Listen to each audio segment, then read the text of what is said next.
For the last 40 years, the Middle East has been playing a very expensive, very deadly game of I'm not touching you. In the world of geopolitics, we called it the Shadow War. It was a cozy little arrangement where Iran would use its proxies to poke Israel. Israel would use its secret agents to make Iranian nuclear scientists disappear. And the United States would sit in the corner pretending it wasn't paying for everyone's lunch. It was predictable, it was messy, and it mostly stayed in the dark. But as of February 28, 2026, someone finally flipped the light switch, and the shadows didn't just vanish, they were vaporized. In a surprise joint strike that made the 4th of July look like a damp birthday candle, the US and Israel finally did the unthinkable. They deleted the man at the very top. Ali Khamenei, the supreme leader of Iran since 1989, is officially gone. His high-security compound in Tehran, mostly rubble. His inner circle of generals, currently being converted into digital pixels. While Benjamin Netanyahu is winking at cameras, and Donald Trump is celebrating on Truth Social with a massive "I told you so," the entire world is currently holding its breath to see if the next sound they hear is a celebration or a nuclear siren. You might want to grab some popcorn and a radiation suit, because the Shadow War is dead, the king is gone, and the world just changed forever. This is the fall of the supreme leader. Simply explained. To understand why this is a bigger deal than a billionaire buying a social media app, we first have to meet the man who just got Control plus Alt deleted. Ali Khamenei wasn't just a president or a prime minister. He was the supreme leader, the final boss of the Islamic Republic. He held the keys to the military, the nukes, and the religious police. For 37 years, he sat on a golden throne in Tehran, directing a global network of chaos, while looking like a very grumpy, very old college professor. Khamenei was the architect of the Ring of Fire, which sounds like a cool Johnny Cash song, but is actually a network of angry proxy groups designed to keep Israel and the US busy. Imagine Khamenei was a guy standing in a safe, reinforced room, holding 10 leashes connected to 10 very angry dogs. One dog is Hamas in Gaza. Another is Hezbollah in Lebanon, who, by the way, has enough rockets to turn a city into a giant parking lot. Then you've got the Houthis in Yemen, who spent their weekends shooting at billionaire cargo ships in the Red Sea. These proxies did the dirty work. They took the hits, and Khamenei got to stand in the back and say, "Who, me? I was just over here making tea. I have no idea why those dogs are biting you." But on Saturday morning, the US and Israel decided they were tired of the dogs. They went straight for the owner. Reports say the strike was a coordinated swarm of F-35s and high-tech drones that bypassed Iran's broken air defenses, like they weren't even there. For years, the regime bragged about their impenetrable bunkers, but it turns out bunker buster bombs don't really care about your security clearance. The compound was hit with enough precision to delete the leader, but leave the kebab shop across the street perfectly intact. It was the ultimate delete key moment.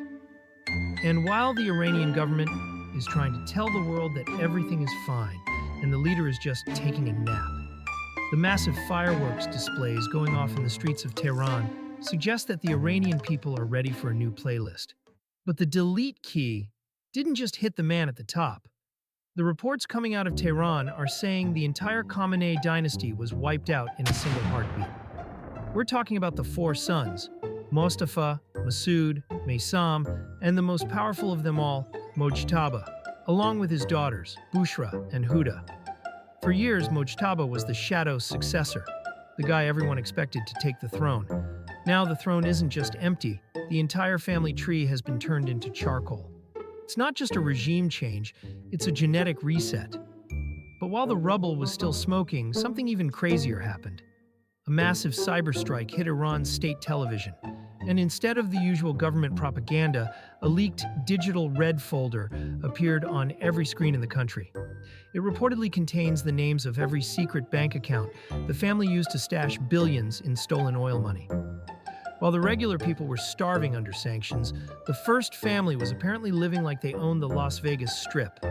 The leak has turned a military loss into a total moral collapse. But here's where things get World War III scary: the power vacuum. Ali Khamenei didn't exactly have a designated survivor. He spent his entire career systematically eliminating anyone who was smart enough or popular enough to replace him. He wanted to be the only sun in the sky. Well, now that sun has been extinguished and the Iranian government is currently a room full of panicked men in turbans screaming into their phones. Who takes over? Is it the IRGC, the Revolutionary Guard? These are the elite hardline soldiers who control the money and the missiles.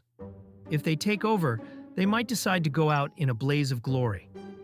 Or does the Iranian public, the young people who are tired of being told what to wear and what to think, finally seize their destiny?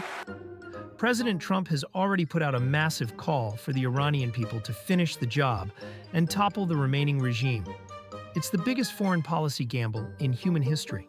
It's like kicking a hornet's nest and hoping the hornets decide to become honeybees instead of stinging you to death. And then there are the dogs on leashes. Hezbollah and Hamas just lost their stressed-out dad. Their allowance has been cut off, their leader is gone, and their main source of weapons is currently on fire. In a game of musical chairs, the music just stopped, and half the chairs are currently being bombed. Do these groups launch every rocket they have in a final, suicidal last stand, or do they vanish into the shadows now that their boss is gone? But while the regular people in the Middle East are hiding in bunkers, and the diplomats are writing very concerned letters, there is one group of people who are absolutely loving this: the billionaires of war. Every time a multi-million-dollar interceptor missile swats down a drone, a defense contractor somewhere gets a new yacht. The military-industrial complex is the only true winner in a regime collapse. We see the rubble and the tragedy on TV, but the balance sheets of companies like Lockheed Martin and Raytheon are currently going to the moon. War isn't just about religion or land. For the people at the very top, it's the biggest business on the planet. And let's not forget about the nuclear question. Iran is currently weeks away from having a functional nuclear bomb. If the regime feels like they are about to lose everything, do they use their get-out-of-jail-free card? Do they try to launch a Hail Mary strike that could trigger a global catastrophe? This is why the US is currently doing a frantic tightrope walk on a string made of dental floss. They want to see the regime fall, but they don't want the regime to take the rest of the world down with them. So, is this the end of the story? Probably not. History tells us that when a long-term dictator is removed, the successor is usually even crazier than the original. We are entering the most dangerous 2 weeks of the 21st century.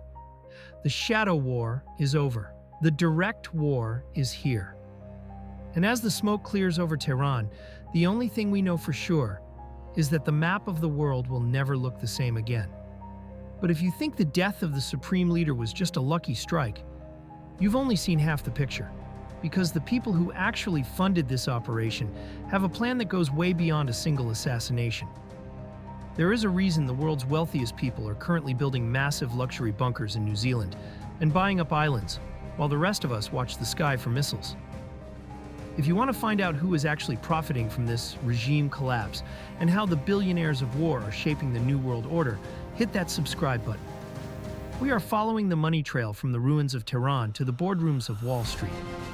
This has been the fall of the Supreme Leader. Simply explained. See you in the next one.